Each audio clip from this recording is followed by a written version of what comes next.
Good morning, good day, or good evening, my friends. Recently, I made a video where I was talking about Girl Meets World, and I had a lot of fun creating it, so I figured I'll just make another one. So yeah, by the way, last time I was including stuff like story and what was happening and going into the characters, but this time I'm just gonna pick out some funny scenes that I took from the second episode and talk about them and hopefully make a funny video out of it. So now I'm just gonna assume that you know what I'm gonna do here and that you also know the show Girl Meets World. If not, go back to the first episode I made, watch it, and then come back here.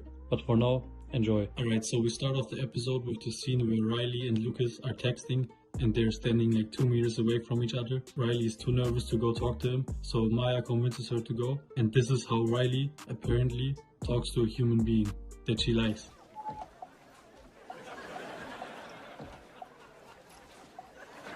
Look at that face, bro. That's some horror, scary movie shit.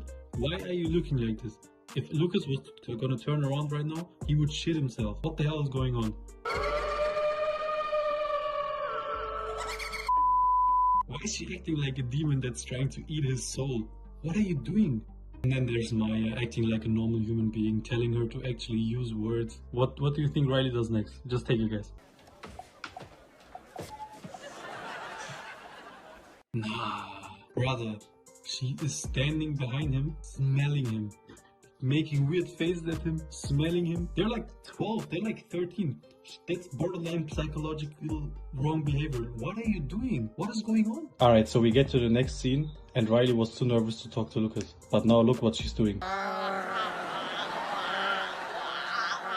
Alright, so like 20 seconds ago Riley wasn't able to talk to him and now she's out here making those weird zombie noises with Maya, while she knows that he's sitting right behind her. What? Also, that girl at the end of the class looks so done. She doesn't want to be in that class anymore. Why is everyone trolling? So now Riley was acting like an idiot in front of her crush, and you think that like, oh, maybe she can talk to him now. Maybe they can have regular conversations now. Well, watch.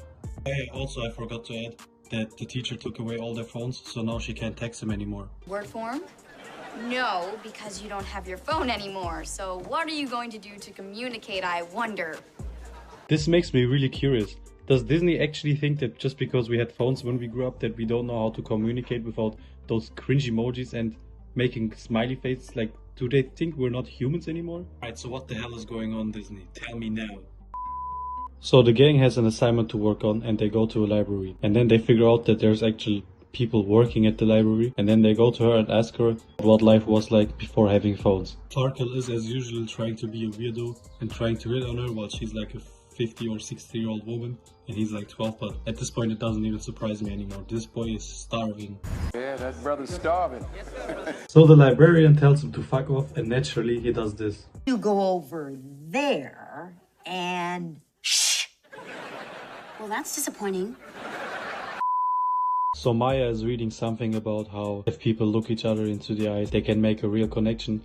And Lucas and Riley finally get the balls to look at each other.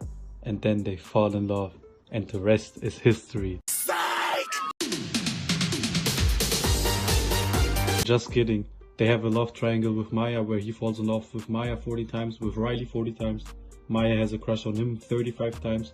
Riley has a crush on him 38 times. And it's just a complicated mess. But imagine it was just as complicated as I just said. But to be 100% fair, that was pretty much a good strategy from Disney. Because considering that I see all these YouTube edits where there's cute scenes from Riley and Lucas together, or there's cute scenes with Maya and Lucas together, and then they say, oh, Lucas loves her more, but he loves her more, with the music and shit. I mean, it was pretty genius marketing strategy from Disney. So big up Disney. So Riley and Lucas are back to square one and they're sitting like NPCs next to each other and not talking. And even the librarian is getting sick and tired of it. So she calls Riley to her and tells her like, come on, man up, woman up, whatever. Get your balls out, talk to him. And Riley's like, oh, I don't know where to start at. And she's like, look around, all these books. Just start at chapter 1. Just say hi. And somehow this weird ass convincing worked and Riley finally starts talking to Lucas. Hi. So while Maya is in the back being annoyed by Farkle, Riley and Lucas are making a human connection and talking to each other. And Lucas is actually telling Riley a story that he's never told anyone else. Yeah, it's good to see that these two idiots could finally be able to make a connection like that. And then, you know, the whole thing starts where Maya looks over and they start having this weird triangle situationship. But I think that's a story for the next episode. Don't you agree? Alright guys, I believe this is enough for this episode. If you like this video, please leave a like and a subscription. I'm new to this whole YouTube thing, so I would appreciate every comment, every like, anything. Thank you very much. And yeah, if you have any ideas on maybe another Disney show that I should do it on, or like a Nickelodeon show or something, let me know in the comments. Or if you want a specific episode from Girl Meets World, you can let me know that as well. But yeah, for now, have a good day.